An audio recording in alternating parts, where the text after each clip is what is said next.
Interference of light. Coherent వేవ్స్ని base చేసుకొని interference అంటే ఏంటో డిస్కస్ చేస్తాం. సో ఇక్కడ మనం 2 కోహరెంట్ వేవ్స్ తీసుకుంటాం. ఆ 2 కోహరెంట్ వేవ్స్ కూడా సేమ్ డైరెక్షన్లో ట్రావెల్ చేస్తూ ఉండాలి. అలా సేమ్ డైరెక్షన్లో ట్రావెల్ చేస్తూ సూపర్ ఇంపోజ్ అయితే, సూపర్ ఇంపోజ్ అంటే రెండు ఒకదాంతో ఒకటి కంబైన్డ్ అయితే అప్పుడు రిజల్టెంట్ ఇంటెన్సిటీ అనేది మ్యాక్సిమం నుంచి మినిమంకి వేరీ అవుతూ ఉంటుందన్నమాట. ఆ ఫినామినన్ని ఇంటర్ఫెరెన్స్ అంటాం. సో ఇక్కడ నేను 2 కోహరెంట్ వేవ్స్ తీసుకుంటున్నాను. ఇదొక వేవ్, ఇది ఇంకొక వేవ్.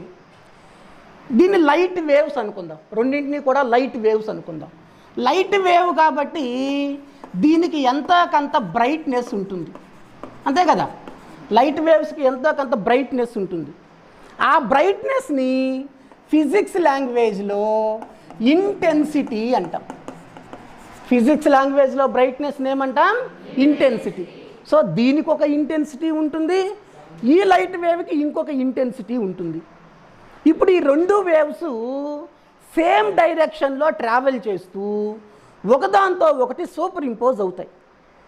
అలా సూపర్ ఇంపోజ్ అయినప్పుడు ఆ రెండింటి వల్ల వచ్చే రిజల్టెంట్ ఇంటెన్సిటీ ఒకసారి మ్యాక్సిమం అవుతుంది, బ్రైట్ బ్యాండ్ ఫామ్ అవుద్ది. ఇంకొకసారి మినిమం అయిపోయి డార్క్ బ్యాండ్ ఫామ్ అవుద్ది. మళ్ళీ మ్యాక్సిమం అవుతుంది, బ్రైట్ బ్యాండ్ ఫామ్ అవుతుంది. మళ్ళీ మినిమం అయిపోయి డార్క్ బ్యాండ్ ఫామ్ అవుద్ది. ఇలా రిజల్టెంట్ ఇంటెన్సిటీ ఒకసారి ఏమో మ్యాక్సిమం అయ్యి ఇంకొకసారి ఏమో మినిమం అవుతూ అలా మ్యాక్సిమం నుంచి మినిమంకి వేరీ అవుతూ ఉంటుంది. ఆ ఫినామినన్నే ఏమంటున్నాం మనం? ఇంటర్ఫెరెన్స్ ఆఫ్ లైట్ అంటాం. ఓకేనా? Interference of light. నేను ఇక్కడ డెఫినేషన్ రాస్తున్నాను చూడండి. When 2 coherent waves, when 2 coherent waves traveling in the same direction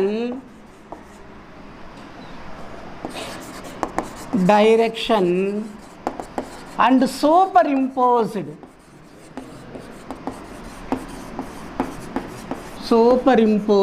with one another, then ఏమవుతుంది? రిజల్టెంట్ ఇంటెన్సిటీ, ఈ రెండింటి వల్ల వచ్చేటువంటి ఫైనల్ ఇంటెన్సిటీని రిజల్టెంట్ ఇంటెన్సిటీ అంటాం. Then the resultant intensity varies from maximum to minimum.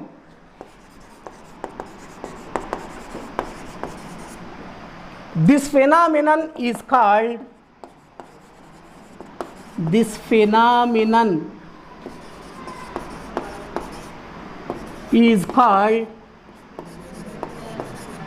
interference.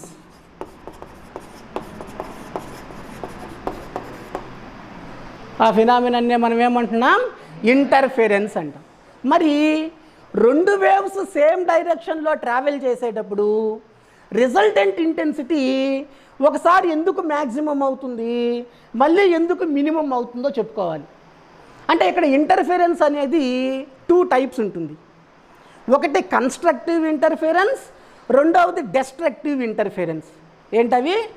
Constructive interference, constructive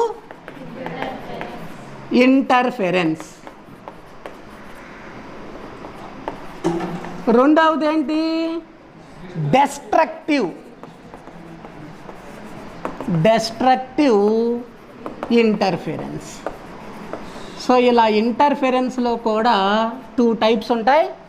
first one constructive interference, second one destructive interference. Constructive interference అంటే first వేవ్లో ఉండే క్రస్ట్ సెకండ్ వేవ్లో ఉండే క్రస్ట్తోనే సూపర్ ఇంపోజ్ అయితే, first వేవ్లో ఉండే trough second వేవ్లో ఉండే ట్రఫ్తోనే సూపర్ ఇంపోజ్ అయితే అప్పుడు రిజల్టెంట్ ఇంటెన్సిటీ మ్యాక్సిమం అయ్యి బ్రైట్ బ్యాండ్ ఫామ్ అవుతుంది. దాన్ని మనం కన్స్ట్రక్టివ్ ఇంటర్ఫెరెన్స్ అంటాం. డెస్ట్రక్టివ్ ఇంటర్ఫెరెన్స్ అంటే ఫస్ట్ వేవ్లో ఉండే క్రెస్ట్ సెకండ్ వేవ్లో ఉండే ట్రఫ్తో సూపర్ ఇంపోజ్ అవ్వాలి. ఫస్ట్ వేవ్లో ఉండే ట్రఫ్ సెకండ్ వేవ్లో ఉండే క్రెస్ట్తో సూపర్ ఇంపోజ్ అవ్వాలి. అప్పుడు రిజల్టెంట్ ఇంటెన్సిటీ మినిమం అయిపోయి డార్క్ బ్యాండ్ ఫామ్ అవుతుంది. దాన్ని డెస్ట్రక్టివ్ ఇంటర్ఫెరెన్స్ అంటాం. సో ఇలా రెండు వేవ్స్ సేమ్ డైరెక్షన్లో ట్రావెల్ చేసేటప్పుడు ఒకసారేమో కన్స్ట్రక్టివ్ ఇంటర్ఫెరెన్స్ జరుగుతుంది, రిజల్టెంట్ ఇంటెన్సిటీ మ్యాక్సిమం అవుతుంది. ఇంకొకసారేమో డెస్ట్రక్టివ్ ఇంటర్ఫెరెన్స్ జరుగుతుంది, రిజల్టెంట్ ఇంటెన్సిటీ మినిమం అయిపోతుంది. అందువల్ల ఫైనల్గా ఇంటెన్సిటీ మ్యాక్సిమం నుంచి మినిమంకి వేరీ అవుతూ ఉంటుందన్నమాట. దాన్నే ఏమంటున్నాం మనం? ఇంటర్ఫెరెన్స్ ఆఫ్ లైట్ అంటాం. ఈ ఇంటర్ఫెరెన్స్ ఆఫ్ లైట్కి మన రొటీన్ లైఫ్లో చాలా చాలా అప్లికేషన్స్ ఉన్నాయి. వాటిలో కొన్నిటిని డిస్కస్ చేద్దాం. ఫస్ట్ అప్లికేషను మోనోక్రోమాటిక్ లైట్కి వేవ్ లెంత్ ఎంత ఉందో ఇంటర్ఫెరెన్స్ ద్వారా తెలుసుకోవచ్చు. మోనో అంటే సింగిల్, క్రోమాటిక్ అంటే కలర్. సింగిల్ కలర్ ఉండేటువంటి లైట్కి వేవ్ లెంత్ ఎంత ఉంటుందో ఇంటర్ఫెరెన్స్ ద్వారా తెలుసుకోవచ్చు. అంటే వైలెట్కి కానీ, ఇండిగోకి కానీ, బ్లూకి కానీ, గ్రీన్కి కానీ, ఎల్లో, రెడ్ ఇలా కలర్స్ ఉన్నాయి కదా, ఆ కలర్స్కి ఎంత వేవ్ లెంత్ ఉందో ఇంటర్ఫెరెన్స్ ద్వారా తెలుసుకోవచ్చు. రెండవది సోడియం లైట్. సోడియం లైట్ అంటే ఎల్లో కలర్లో వెలిగేటువంటి లైట్లని సోడియం లైట్స్ అంటాం. ఆ సోడియం లైట్కి కూడా ఎంత వేవ్ లెంత్ ఉందో ఇంటర్ఫెరెన్స్ ద్వారా తెలుసుకోవచ్చు.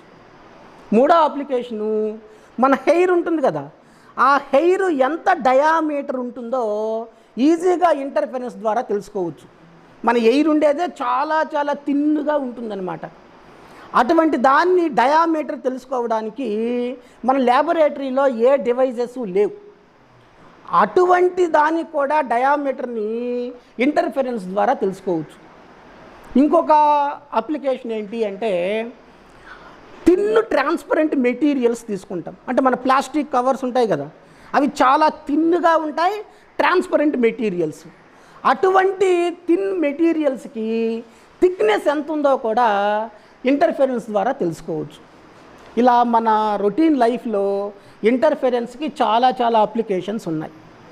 మరి ఈ ఇంటర్ఫెరెన్స్లో ఇంటెన్సిటీ అనేది మ్యాక్సిమం నుంచి మినిమంకి మారుతూ ఉంటుందని చెప్పాను. అంటే ఒకసారి ఏమో బ్రైట్ బ్యాండ్ ఫామ్ అవుతుంది, ఇంకొకసారి ఏమో డార్క్ బ్యాండ్ ఫామ్ అవుతుందని చెప్పాను. అది నిజంగా జరుగుతుందా లేదా అనేదాన్ని యంగ్ అనేటువంటి సైంటిస్టు డబల్ స్లిట్ని యూజ్ చేసి ఇంటర్ఫెరెన్స్ ఎలా జరుగుతుందో మనకి ఎక్స్పెరిమెంట్ చేసి ఎక్స్ప్లెయిన్ చేశాడనమాట. అంటే ఆ ఎక్స్పెరిమెంట్ కానీ చేస్తే రిజల్టెంట్ ఇంటెన్సిటీ మ్యాక్సిమం నుంచి మినిమంకి ఎలా మారుతుంది, బ్రైట్ బ్యాండ్స్ డార్క్ బ్యాండ్స్ ఎలా ఫామ్ అవుతున్నాయో ఆ డబల్ స్లిట్ ఎక్స్పెరిమెంట్ ద్వారా ఎక్స్ప్లెయిన్ చేశాడు. ఇప్పుడు మనం కూడా ఆ డబల్ స్లిట్ డ్రా చేసి ఆ రిజల్టెంట్ ఇంటెన్సిటీ మ్యాక్సిమం నుంచి మినిమంకి ఎలా మారుతుంది, అంటే బ్రైట్ బ్యాండ్ ఎప్పుడు ఫామ్ అవుతుంది, డార్క్ బ్యాండ్ ఎప్పుడు ఫామ్ అవుతుంది అనేటువంటిది ఇక్కడ మనం తెలుసుకుంటాం. దాన్నే యంగ్స్ డబల్ స్లిట్ ఎక్స్పెరిమెంట్ అంటాం. సైంటిస్ట్ పేరు యంగ్, అతను యూజ్ చేసిన డివైస్ని డబల్ స్లిట్ అంటాం. కాబట్టి మొత్తం మీద యంగ్స్ డబల్ స్లిట్ ఎక్స్పెరిమెంట్ అంటాం. అంటే ఇంటర్ఫెరెన్సు ఎలా జరుగుతుందో మన కళ్ళతో డైరెక్ట్గా అబ్జర్వ్ చేయొచ్చు అనమాట. దాన్నే యంగ్స్ డబల్ స్లిట్ ఎక్స్పెరిమెంట్ అంటాం. సో చూడండి, దీన్ని మనం ఓ మోనోక్రోమాటిక్ లైట్ సోర్స్ అంటాం. ఈ లైట్ నుంచి లైట్ ఇలా ఎమిట్ అవుతూ ఉంటుంది. ఇక్కడ మనం ఒక షీట్కి 2 న్యారో హోల్స్ చేసుంటాం. ఆ న్యారో హోల్స్నే స్లిట్ అంటాం. ఇక్కడ 2 స్లిట్స్ ఉన్నాయి కాబట్టి డబల్ స్లిట్ అన్నాం దీన్ని. సో ఈ లైట్ వచ్చి దీని మీద పడి ఈ స్లిట్ నుంచి బయటికి ఎమర్జ్ అవుతుంది, ఈ స్లిట్ నుంచి బయటికి ఎమర్జ్ అవుతుంది. లైట్ వేవ్ అనేది క్రెస్ట్ ట్రఫ్స్ కదా ఫామ్ అవుతాయి. కంటిన్యూవస్ లైన్నేమో క్రెస్ట్ అంటాం, డిస్కంటిన్యూవస్ లైన్నేమో ట్రఫ్ అంటాం. కాబట్టి ఇక్కడ ట్రఫ్ ఉంటుంది, ఇక్కడ కూడా ట్రఫ్ ఉంటుంది. మళ్ళీ క్రస్ట్, మళ్ళీ ఇక్కడ క్రస్ట్, దాని తర్వాత మళ్ళీ ఏం ఫామ్ అవుద్ది? ట్రఫ్ ఫామ్ అవుతూ ఉంటుంది. ఈ వేవ్స్ ఇలా ముందుకు వెళ్తూ ఒకదాంతో ఒకటి సూపర్ ఇంపోజ్ అవుతాయి. అలా ఎలా సూపర్ ఇంపోజ్ అవుతాయో నేను డ్రా చేస్తాను చూడండి. ఈ క్రస్ట్ డ్రా చేస్తున్నాను, ఇక్కడ ఉండే క్రస్ట్ డ్రా చేస్తున్నాను నేను.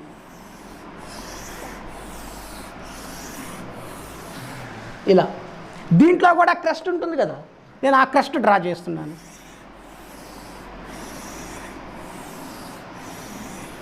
ఇలా దీంట్లో ట్రఫ్ ఉంటుంది కదా, ఆ ట్రఫ్ని ఇలా డ్రా చేస్తున్నాను.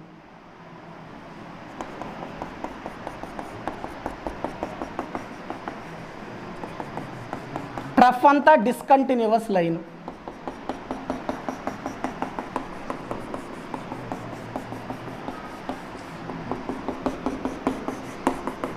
ఇలా దీంట్లో కూడా ట్రఫ్ ఉంటుంది, ఆ ట్రఫ్ డ్రా చేస్తున్నాను. ట్రఫ్ అంటే డిస్కంటిన్యూస్ లైన్.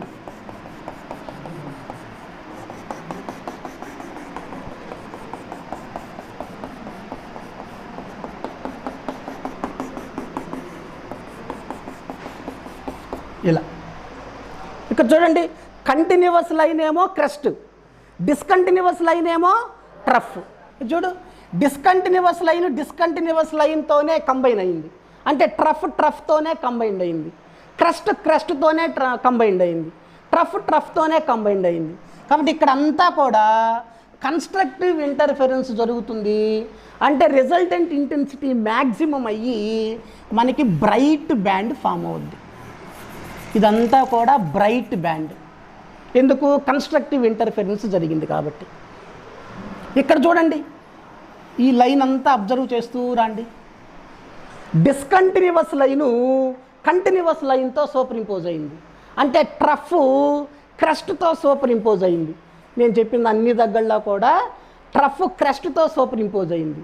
అంటే డెస్ట్రక్టివ్ ఇంటర్ఫెరెన్స్ జరిగి రిజల్టెంట్ ఇంటెన్సిటీ మినిమం అయిపోయి ఇక్కడ డార్క్ బ్యాండ్ ఫామ్ అవుద్ది. మళ్ళీ ఇక్కడికి రండి, ఇక్కడ చూడండి, కంటిన్యూస్ లైన్తోనే సూపర్ ఇంపోజ్ అయింది. డిస్కంటిన్యూస్ లైన్తోనే సూపర్ ఇంపోజ్ అయింది. అంటే మళ్ళీ కన్స్ట్రక్టివ్ ఇంటర్ఫెరెన్స్ జరిగి రిజల్టెంట్ ఇంటెన్సిటీ మ్యాక్సిమం అవుతుంది. మళ్ళీ ఇక్కడ చూడండి, కంటిన్యూస్ లైన్తో కంబైన్ అయింది, అంటే ట్రఫ్ క్రస్ట్తో సూపర్ ఇంపోజ్ అయింది. అంటే ఇక్కడ మళ్ళీ డెస్ట్రక్టివ్ ఇంటర్ఫెరెన్స్ జరిగి రిజల్టెంట్ ఇంటెన్సిటీ మినిమం అయిపోద్ది, డార్క్ బ్యాండ్ ఫామ్ అవుతుంది. మళ్ళీ ఇక్కడ చూడండి, క్రస్ట్తోనే సూపర్ ఇంపోజ్ అయింది, ట్రఫ్తోనే సూపర్ ఇంపోజ్ అయింది. అంటే కన్స్ట్రక్టివ్ ఇంటర్ఫెరెన్స్ జరిగి రిజల్టెంట్ ఇంటెన్సిటీ మ్యాక్సిమం అవుతుంది, మళ్ళీ మనకి బ్రైట్ బ్యాండ్ ఫామ్ అవుతుంది. ఇలా యంగ్ అనేటువంటి సైంటిస్టు డబల్ స్లిట్ని యూస్ చేసి ఇంటర్ఫెరెన్స్ని మన కళ్ళకు కనపడేటట్లు ఎక్స్ప్లెయిన్ చేశాడనమాట. ఇక్కడ కూడా చూడు, కోహరెంట్ వేవ్స్ సేమ్ డైరెక్షన్లో ట్రావెల్ చేస్తున్నాయి. సూపర్ ఇంపోజ్ అవ్వడం వల్ల రిజల్టెంట్ ఇంటెన్సిటీ మ్యాక్సిమం నుంచి మ్యాక్సిమంకి వేరీ అవుతూ ఉందన్నమాట. ఆ ఫినామినన్నే మనం ఏమంటున్నాం? ఇంటర్ఫెరెన్స్ అంటాం. సో ఈ విధంగా మన రొటీన్ లైఫ్లో ఇంటర్ఫెరెన్స్ గురించి డిస్కస్ చేస్తాం. This is about interference.